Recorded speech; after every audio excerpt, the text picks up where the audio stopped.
description down below.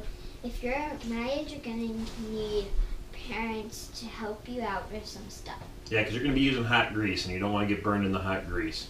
We're going to leave the recipe like you said down below, but we're going to start off today with 2 packets of yeast.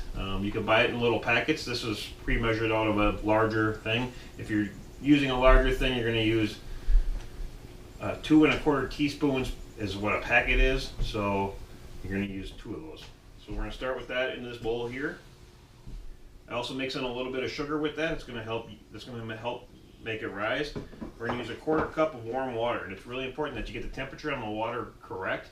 You want it between 105 and 115 degrees. So I'm going to wait till I get the water to the right temperature. I'm using my thermal pen here just to check it out.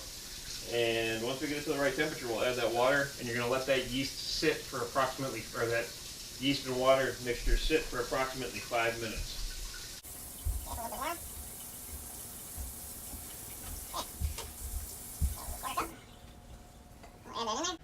And you can just take a spoon and actually just kind of mix it up just a little bit. It helps make it rise a little bit better. So we'll be back with you in just about 5 minutes. Okay, so now that we've let the yeast mixture with the water sit there for a few minutes, we're going to go ahead and start adding our ingredients into the stand mixer. We're going to start with 1 1/2 cups of lukewarm milk. Then we're going to add salt, eggs,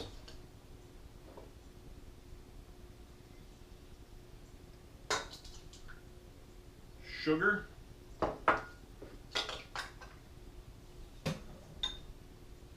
and shortening,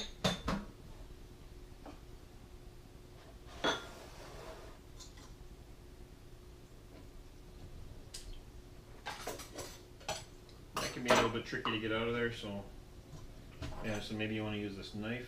We can scrape that off. Okay, now that the shortening is added, we're going to go ahead and add the flour. You're going to start off by not adding all of the flour. The recipe calls for 5 cups of flour. You're going to start off by only adding 2 cups of flour. So I've got 5 cups here pre-measured. We'll start off with just adding the 2 cups. This is what you want your yeast mixture to look like before you add it in. If you don't see it puffy and rising, you need to start over again because your yeast didn't take properly. So we'll go ahead and add that to this as well.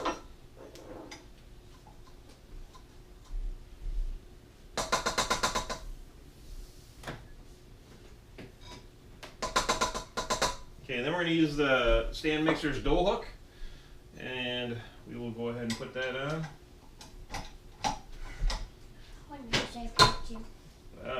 You're going to go ahead and start it off on a medium speed, probably like number 2. And you're going to let that go for a few minutes.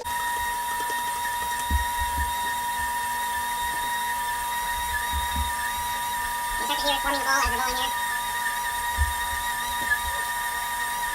I can't really show you the inside here, but it is starting to form into a ball.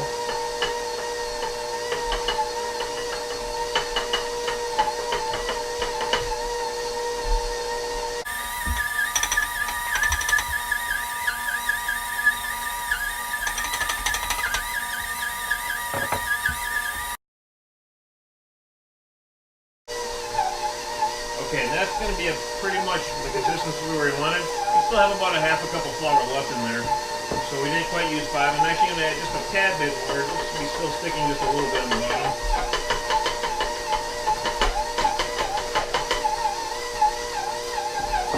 Okay, now once that's done, we're going to go ahead and drop the bowl down. We're going to clean off the hook,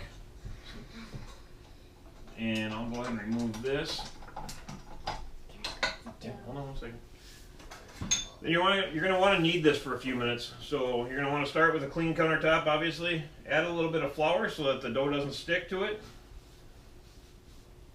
And go ahead and throw the dough on there, sweetie.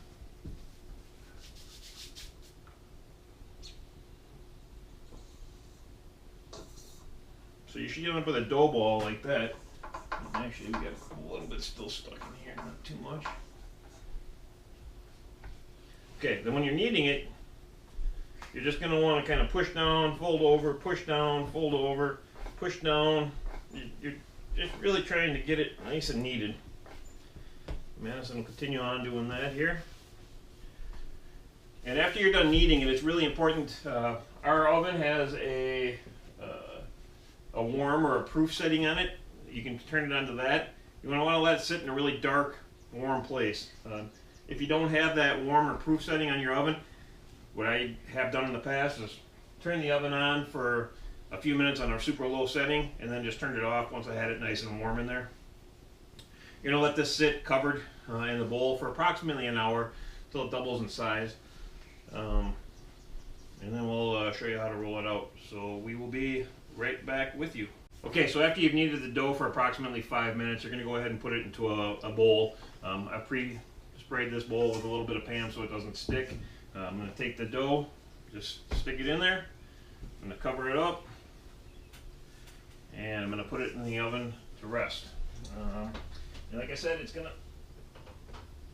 to sit in there for approximately an hour, and we'll show you what it looks like when it comes out. Okay, so now we've let our dough proof for about how long has it been in there? About an hour and 10 minutes. About an hour and 10 minutes. We went a little bit over. I'll grab it out of the oven real quick. So, as you can see, it's doubled in size. We're going to lay a little bit of flour down on the countertop because you want it to be a non-stick surface. Spread that around a little bit.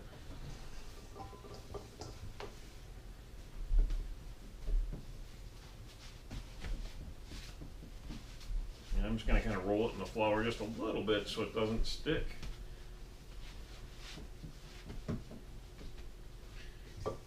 Okay, you're going to want to roll it out till it's about a ½ inch thick.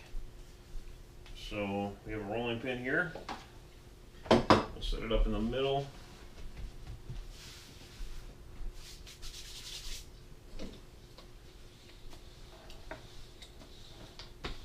And it's kind of an eyeballing, right? Yeah, just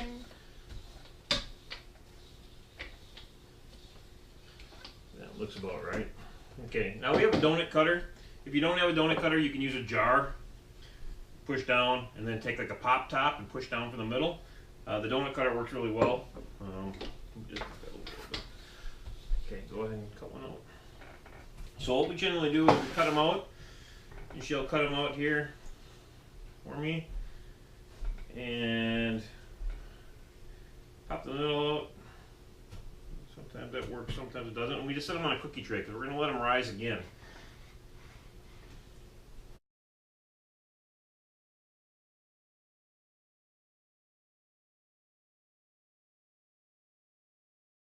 We have a little extra dough. Probably could make maybe 1 or 2 more donuts, and we probably will. But that gives you an idea. So then what we're going to do is just cover this up again really loosely with a towel.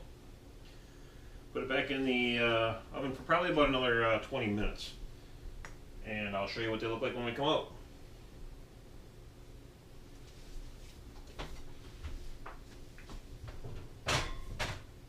Dough's warm. It's weird.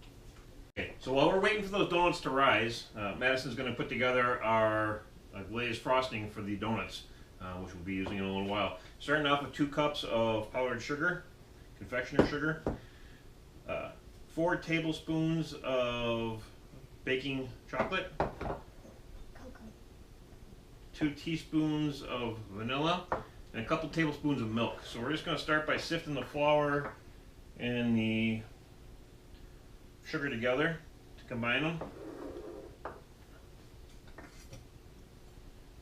Okay, while she's getting that combined, I'll add the vanilla.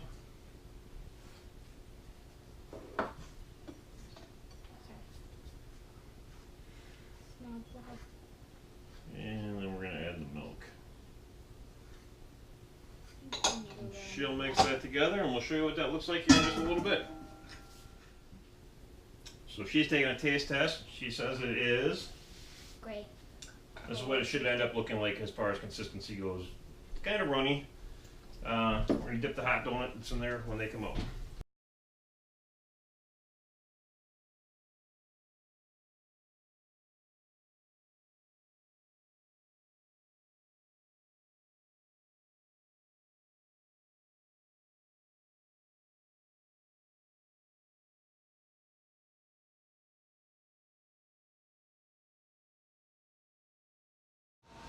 Alright, so she's just finishing dipping them up in chocolate here.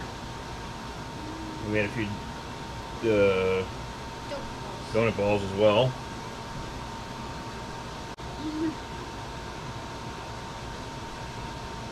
That's mine.